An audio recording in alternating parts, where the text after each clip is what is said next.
Aaron Rodgers concerned about his knee, and he's still favored, believe it or not, with he's still plus 350 favored to win the MVP in odds that have been released. So you got Rodgers at plus 350, Brady and Breeze at plus 700, Mahomes at plus 1200, Rivers and Goff at 1400, Cousins at 1600, Gurley and Wilson 2000, Newton, Kamara 2500, Luck, Ryan 2500. It goes on and on. Big Ben, Wentz plus 3300. So the guy's the favorite to win the MVP right now, but that's when he's healthy, if you ask me. That guy is not healthy. He looks terrible, if you ask me, that knee. You cannot deny that, Carver Hyde, that he looks gimpy. And he's running around like, who's he kidding? He can barely walk, let alone run. You don't think this is going to catch up with him? He's not winning anything. Listen, I don't deny the guy's great. I'm not ever stupid enough to think that he's not a great player. And he's playing like Willis Reed right now, it looks like to me, all gimpy, right, and still coming through. And I got to tell you, though, I keep going back to it. In the second half of that game, they didn't do anything, right?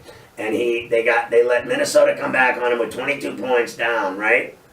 And they tied the game. And as far as I'm concerned, Carlson cost them the game. They should have won the game, right? The Vikings should have won the game. And the Packers thank their lucky stars that they didn't lose that game because that kicker choked. It was a chip shot, and he choked because he had a bad day, and they cut his ass. But Aaron Rodgers, to me, those numbers, that 30 for 42, you're talking about how great he is and everything else. I get it. He is great, but he wasn't great in that game. And he was a shell of himself in that game. And in the second half, he was invisible, in my opinion, right? I didn't think it was that big of a deal, but they tied. That's a victory in itself because they should have lost the game.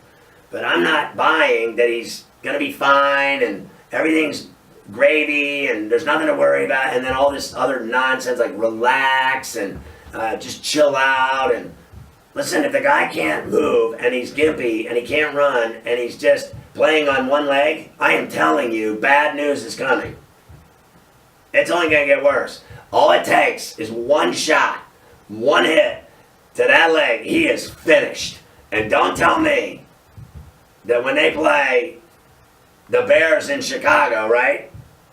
And the Lions, right? Don't they have all these games, divisional games with everybody? So you're going to tell me that he's not going to get hit? He's never going to get hit in the legs. He's never going to get hit in the knee. He's never going to get hit low. Isn't the only way to tackle now in the NFL is low? Isn't everybody, the headshots are done. Now you go low. So if you knew, and I'm not even kidding you, if you knew that Aaron Rodgers can't run, and that he's gimpy, and that he can't really play on one leg, what are you going to do? Like, do you remember that Greg Williams guy? Isn't he the Bucs defensive coordinator now? He's the bounty guy. You know what they would have done to this guy? Back in the day, if the Pittsburgh Steelers knew, if Jack Lambert knew, and L.C. Greenwood knew, that, and Joe Green knew that you had a bad knee, and you couldn't run, and you were in the pocket playing on one leg, you know what the game plan was, don't you? Blitz, kill him, break his leg. That's it.